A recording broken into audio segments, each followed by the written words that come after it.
Ready to transform your customer interactions from chaotic to crystal clear with automated conversation flows? Let's dive into creating flows in Aisensy, your express lane to effortless customer service and lead qualification. Starting in your Aisensy dashboard, click on the Flows section in the left navigation bar. This takes you to the Flows Management page, where you can view existing flows or create new ones. To start a new flow, click the Create Flow button in the top right corner.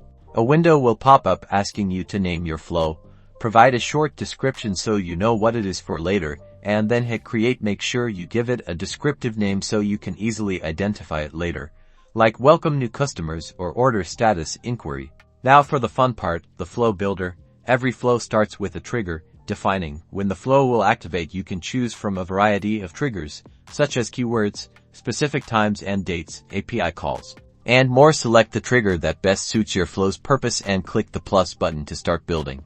Next, add action nodes to build the conversation. Options include send message to deliver text, images, or files, ask question to gather user input, set variable to store information, and go to flow to connect to other flows. Drag and drop the nodes and use the connecting lines to create the conversation path. Configure each node by filling in the relevant fields. For example, in a send message node, type the message you want to send. In an ask question node, specify the question and the expected input type. Continue adding nodes and connecting them to build out the complete conversation flow. Once you are satisfied with your flow, save it and switch the status from off to on. Test your flow thoroughly to ensure it's working as expected and delivering the desired customer experience.